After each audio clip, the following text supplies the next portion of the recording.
Well, I got some English peas coming along. Look at that. I picked me a good couple of handfuls yesterday, and they blooming like crazy. And I'm gonna have me some English peas in a few days. It's about filled out all the way, haven't they? You know you can eat these things raw and they're pretty they good. taste just like sugar.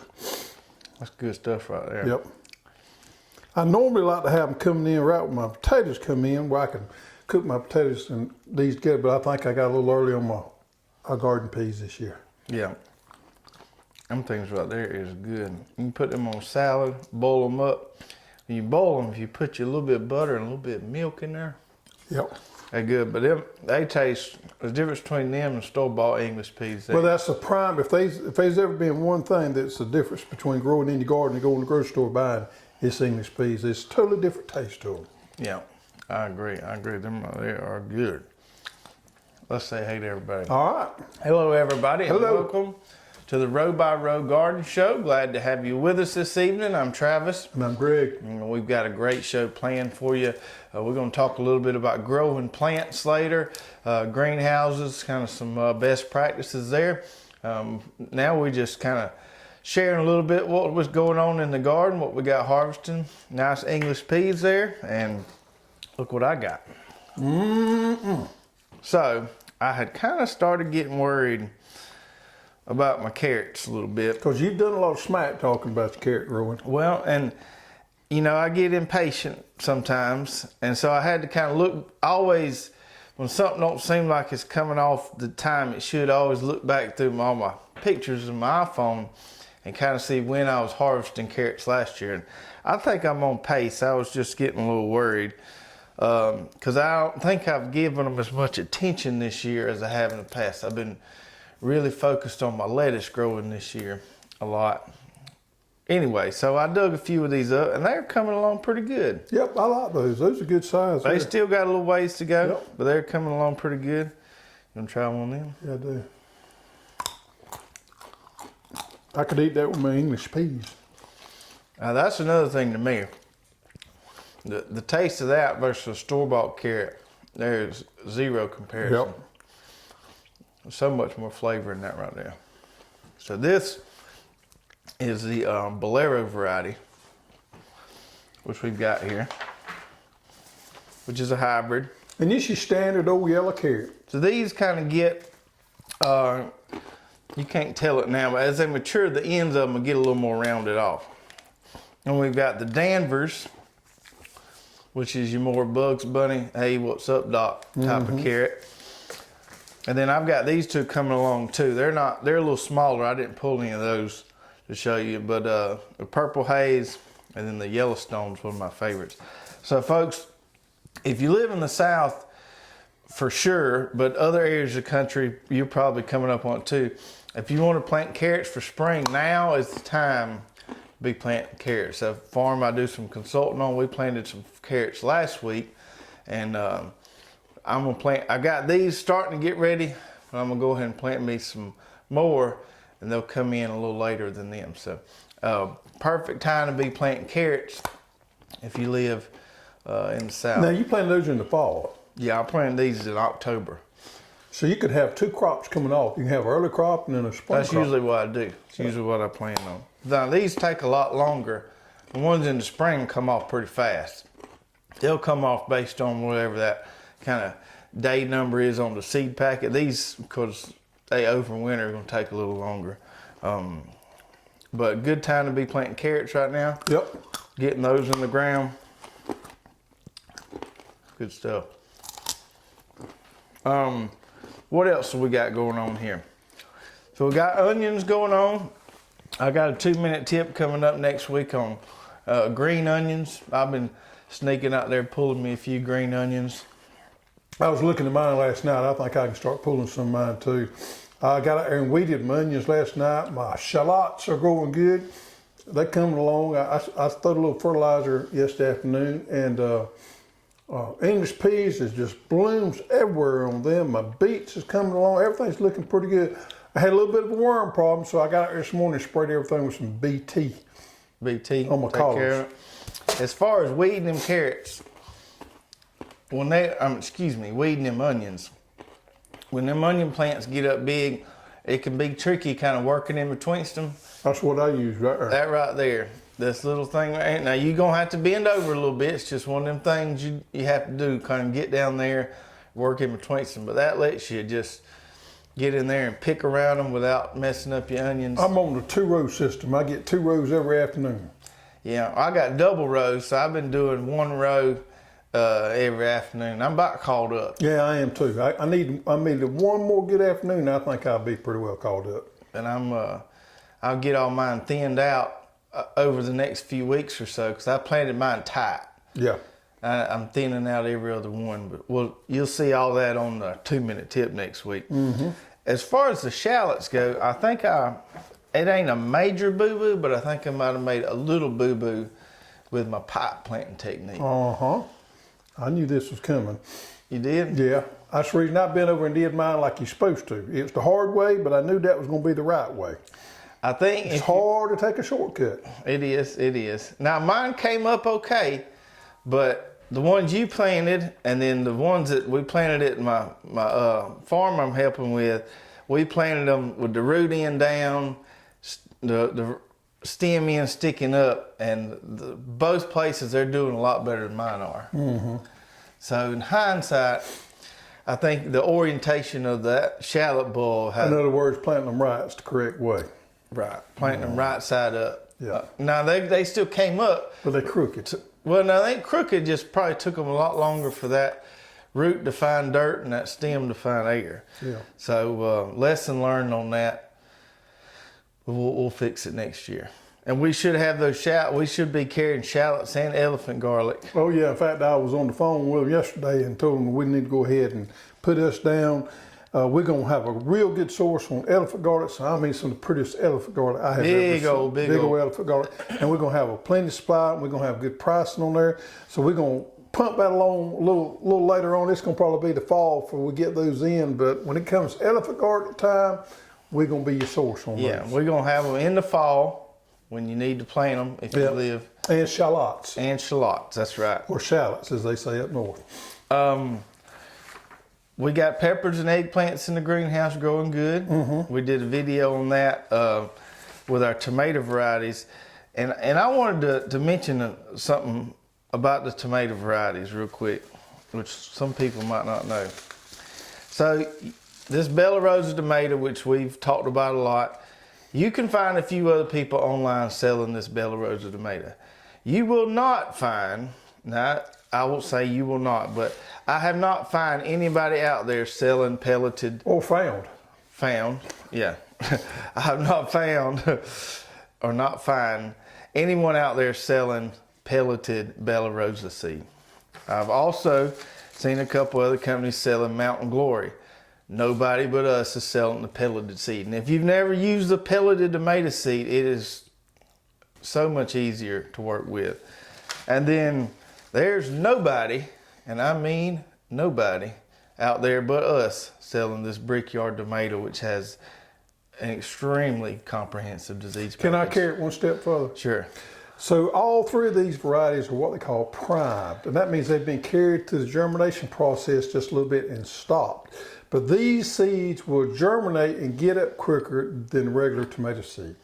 Yeah. They've been, and the terminology they use is primed. Pelleted and primed. Pelleted and primed. That's the reason, and I had a conversation with Ed this week about this. He's having trouble with his pepper seeds coming up. Pepper seeds notoriously take forever to germinate. Mm-hmm. Now these tomato seeds will pop right up and get up, and the reason for that is they are primed. So they're going to be way ahead of your peppers. So basically what you're trying to say is you might find this Mountain Glory somewhere else, but we got the better version of it. Yep. And you ain't going to find that Brickyard. Yep. And then one more thing. So we had a feller, well, no, it was on Tuesday, we had a 2-minute tip. He didn't really like our 2-minute tip. He didn't think it was much of a tip. Thought we was just trying to sell tomato seed.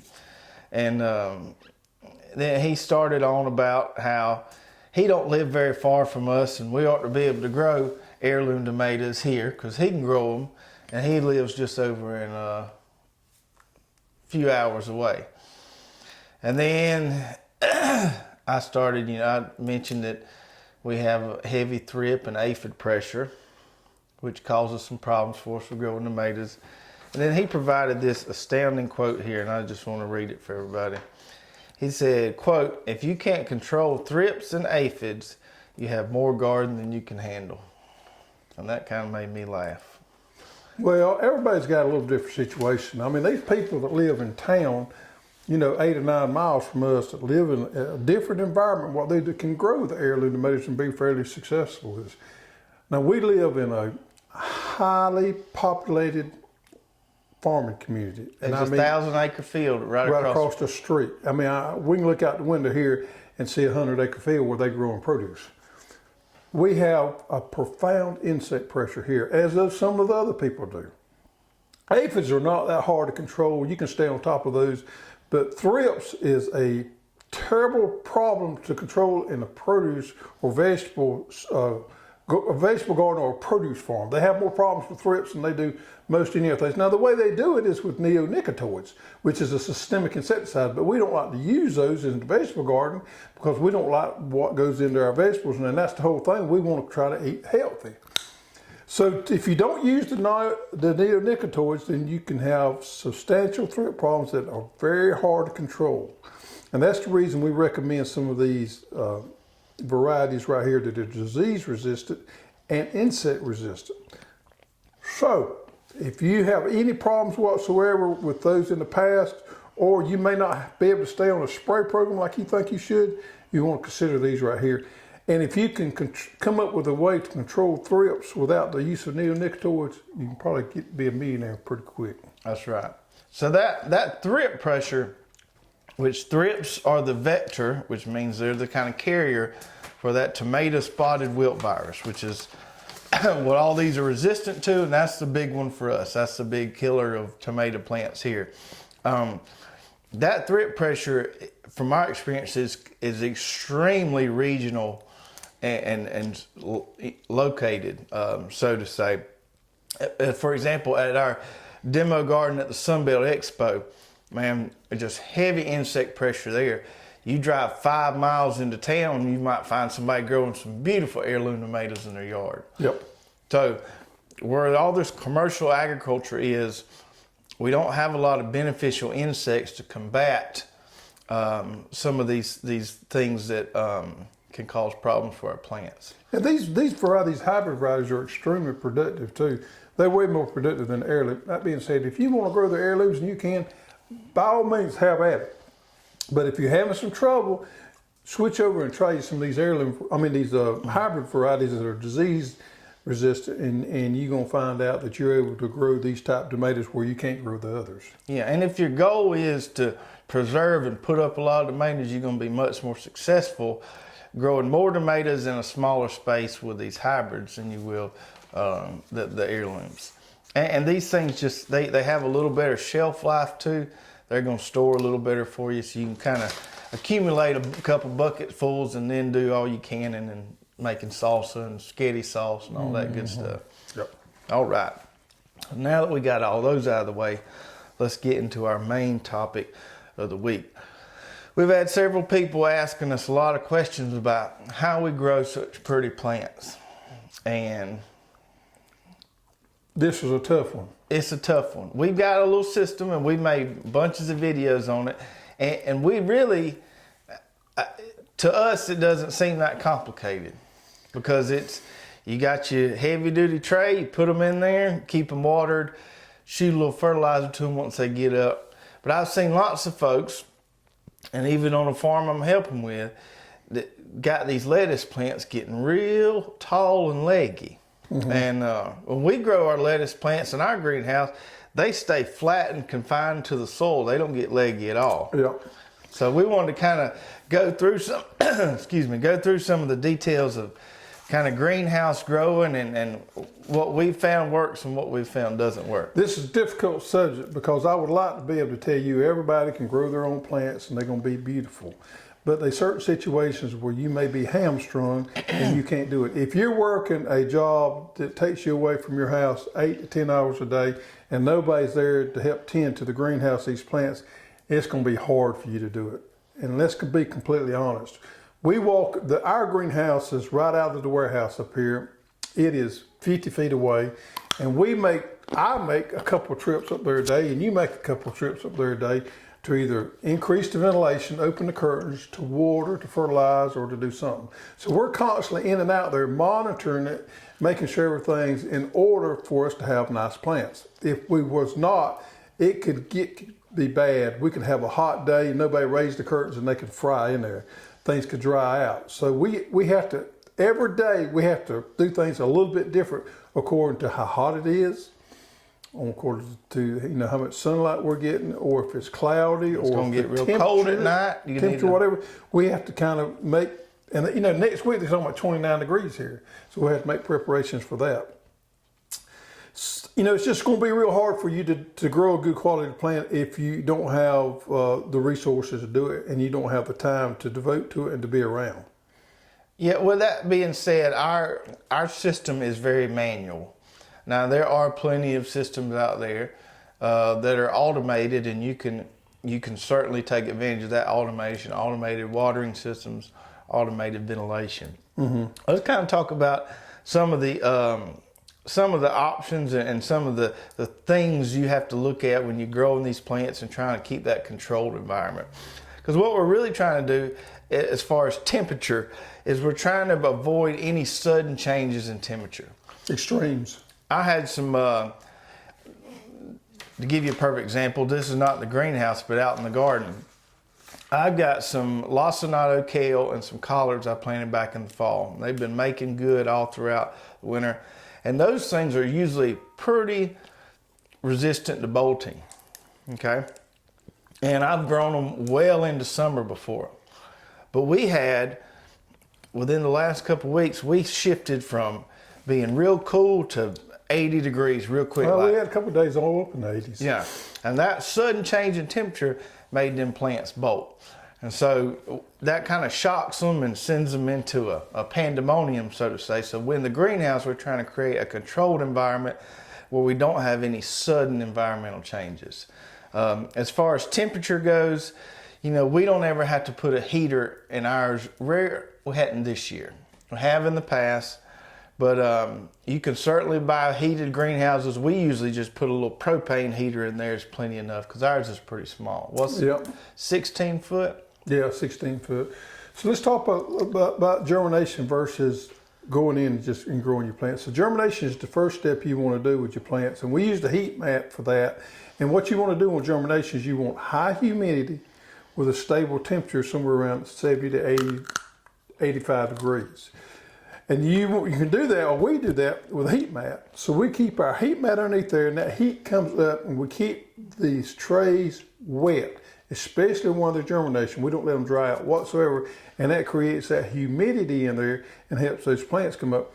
Like we said earlier, some plants is going to pop up and do a lot better than others. Peppers is going to take you forever. You're going to want to give up, but they'll come up. Just give them time. These prime tomatoes will shoot right up from there. Lettuces shoot right up. A lot of this stuff will shoot right up. A couple of days, you can take it off the heat mat and move something else there.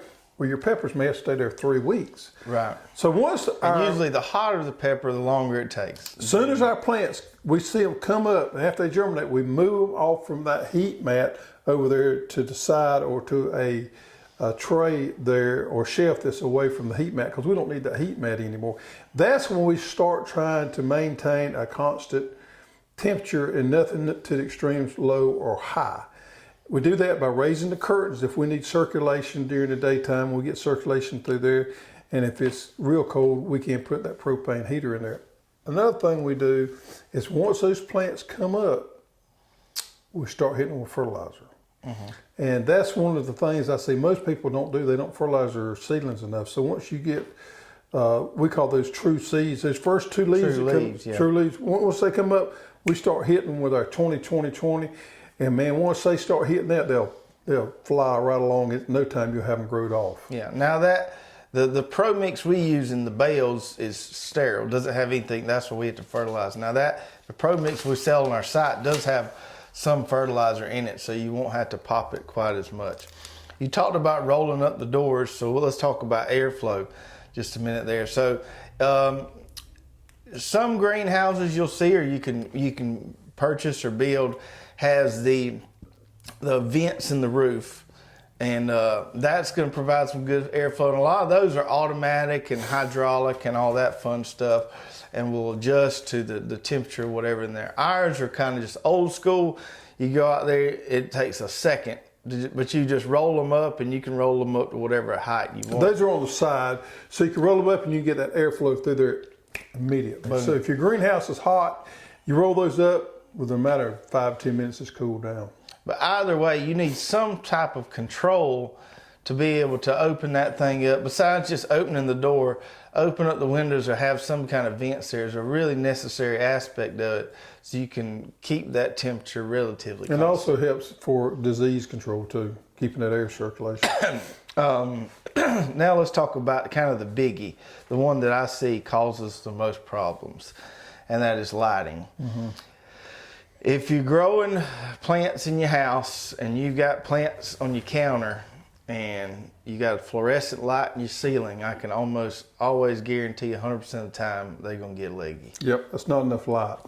Not enough light, and the light's way up here, and they're trying to climb up there.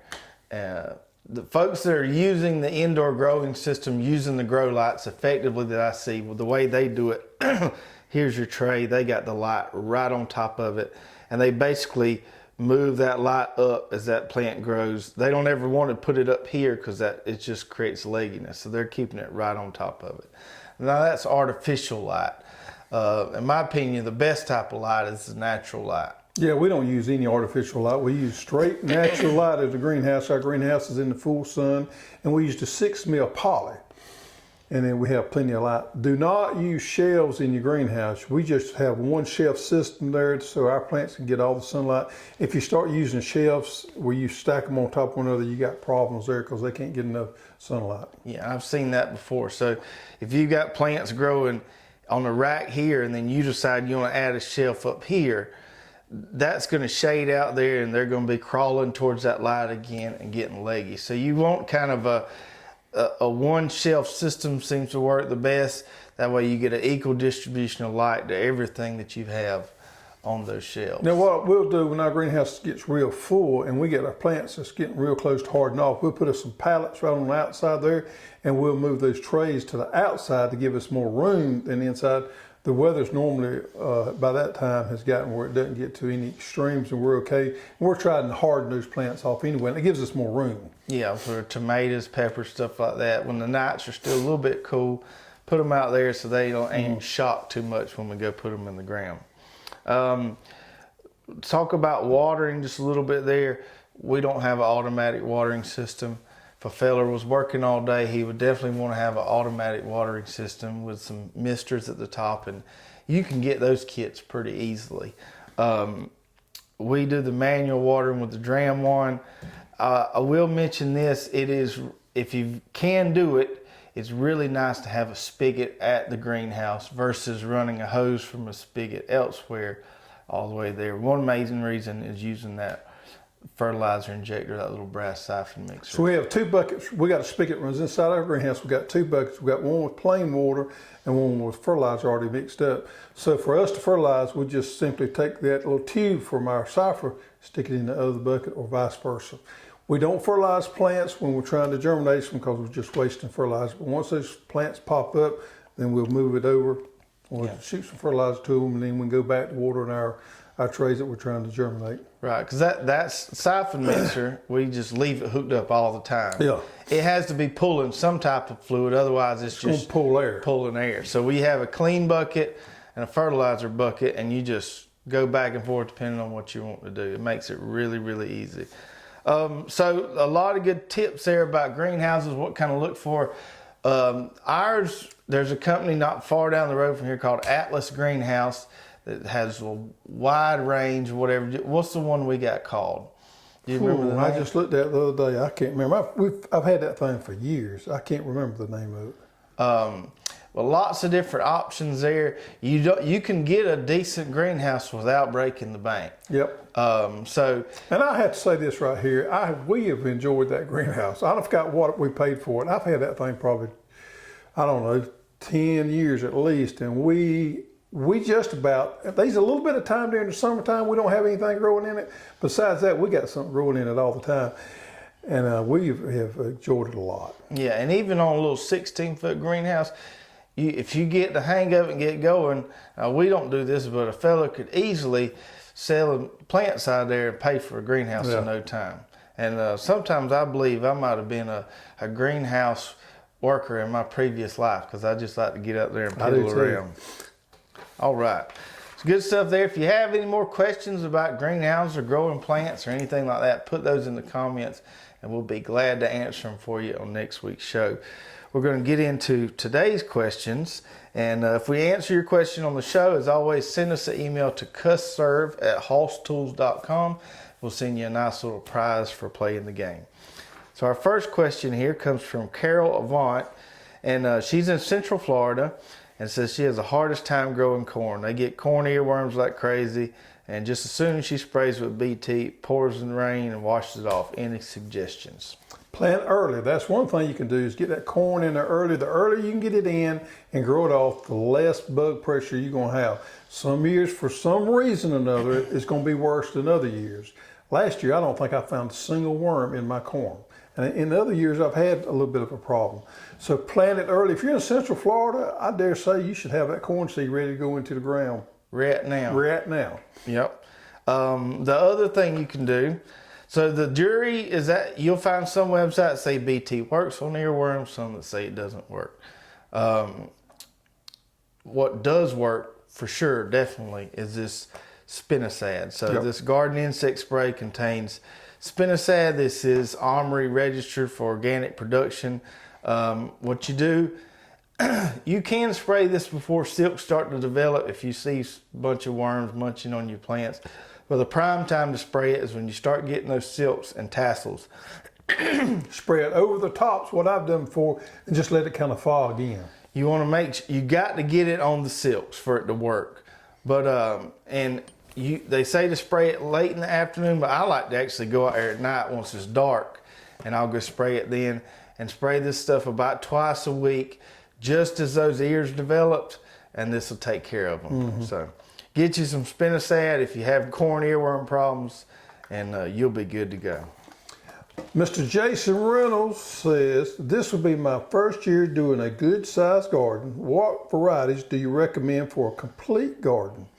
We live it all, so it's hard to decide what do I plant first, etc. So with folks starting a decent sized garden for the first time, I like to remind them of what I call, or what people call, the KISS principle. Keep it simple, stupid. A lot of the mistakes I see is people try to grow too many different varieties and try to grow too many things. You're a lot better off doing 2 to 3 things, or maybe 3 to 5 things real good, than doing 10 things half, you know what. So I would pick, 3 to 5 things that you want to try to do really well. And once you perfect those, then you can kind of move on to other things. So, potatoes is always a good bet. I'm not sure where Jason's at, but it may be too late to plant onions. Potatoes, okra are easy to grow. Once it gets hot, sweet potatoes, maybe a little squash.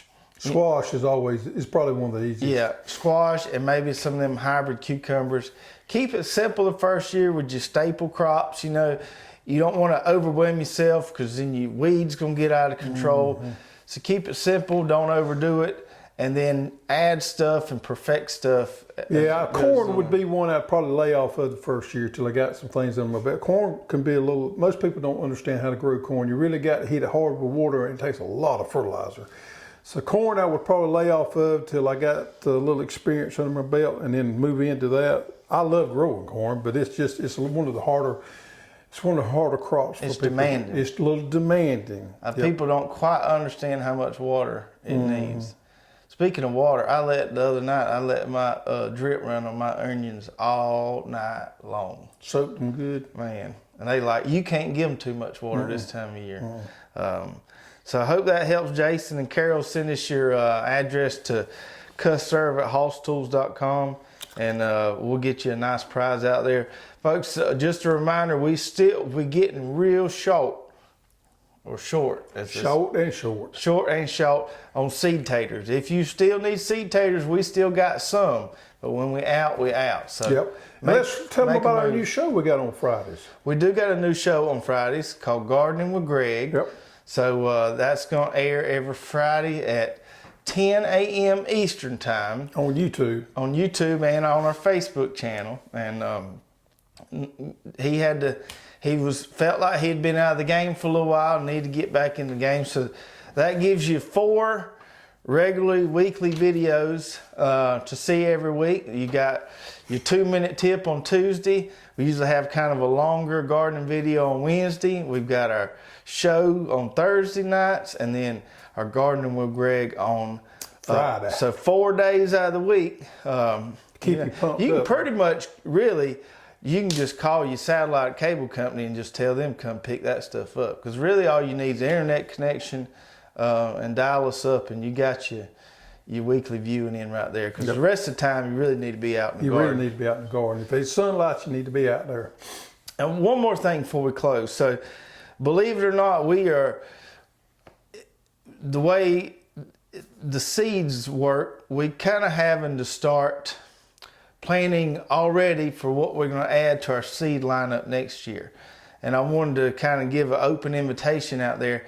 If you've got some varieties you really like that you'd like to see us carry, put those in the comments, and we'll definitely consider them. We're probably going to, looks like we're probably double what we have now as far as varieties.